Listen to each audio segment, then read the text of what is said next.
Você tem a capacidade de superar os processos que Deus estabelece na sua vida para que você cresça, se desenvolva e amadureça? Se você quer entender um pouquinho a respeito de processo, a respeito de amadurecimento e desenvolvimento através do sofrimento, fica comigo. Daqui a pouquinho a gente vai falar um pouquinho mais no vídeo. Vamos lá.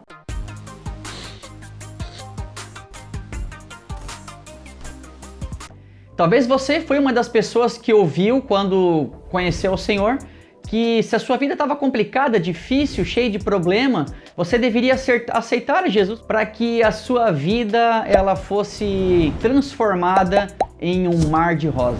De certa forma, aceitar a Cristo e passar a fazer parte dessa família, se reconectar com o Pai novamente, ser co-herdeiro com Cristo, é de fato uma maravilha. Agora o que a gente precisa entender é que Jesus nunca nos prometeu uma vida fácil.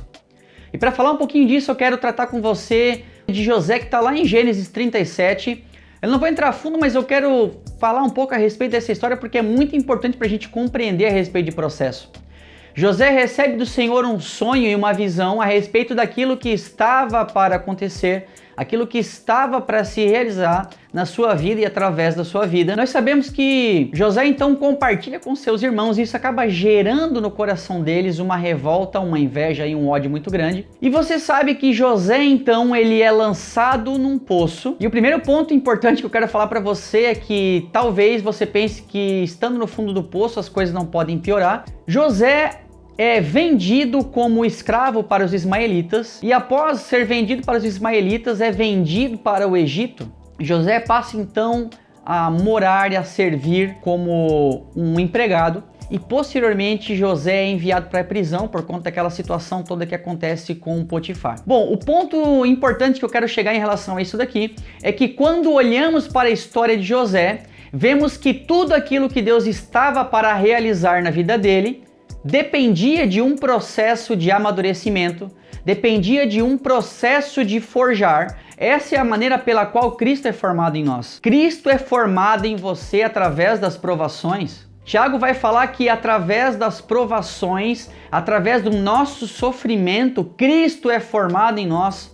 O caráter de Cristo para que nós consigamos atingir uma maturidade espiritual necessária que é exigida de nós. Então você precisa saber que o sofrimento ele não é algo que é produzido muitas vezes pelo diabo. Tendemos a achar que tudo aquilo de ruim que acontece em nossas vidas é porque Satanás está se movendo contra nós. Esquecemos que Jesus Cristo, quando foi tentado, a palavra diz que o Espírito o levou ao deserto. Então você precisa entender que muitas vezes Deus nos leva ao deserto. Claro, muitas vezes, assim como o profeta, fugimos para o deserto, nos escondemos em uma caverna.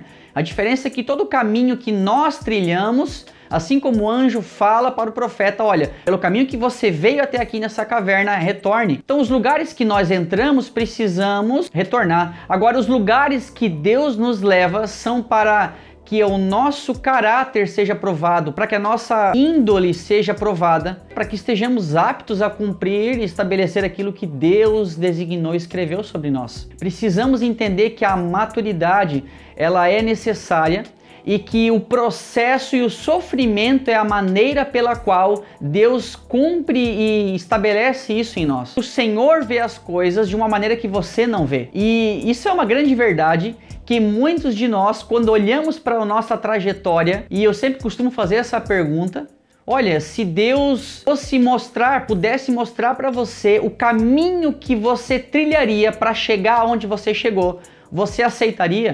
E quase que unânime a resposta dela sempre é não. Não, se Deus me mostrasse o que eu precisaria passar, eu não aceitaria. Claro, porque Deus conhece, Deus vê de uma forma que nós não vemos. Nós olhamos para as situações de uma forma limitada, nós não conseguimos ver aquilo que Deus está fazendo. Nós precisamos pura e simplesmente aceitar que o processo pelo qual estamos passando, Deus está no controle, Deus não perdeu o controle, Deus não está desesperado procurando uma solução para resolver a tua situação. Você precisa pura e simplesmente perseverar. A palavra que eu quero deixar para você então a respeito de processo é perseverança. Você precisa perseverar. Você precisa confiar e acreditar que Deus está no controle de tudo e que no tempo certo as coisas vão se alinhar e você então vai poder ver, contemplar aquilo que antes os teus olhos naturais não podiam contemplar. Você vai ver então aquilo que os teus olhos naturais não conseguem enxergar, porque Deus, ele vê o passado, o presente e o futuro. Deus é onipresente, Deus é onisciente e onipotente. Deus sabe todas as coisas, Deus está em todos os lugares. Então nós não conseguimos ter essa percepção, somente Deus. Confie em Deus, seja perseverante, principalmente seja constante. A constância é o que vai fazer você ser bem-sucedido naquilo que Deus tem estabeleceu para você. Quero deixar essa palavra para você, que essa palavra sirva de encorajamento, que essa palavra seja bênção de Deus para a tua vida. E não se esqueça, através do sofrimento, Cristo está sendo formado em você. Um abraço, até os próximos vídeos. Deus te abençoe e até lá.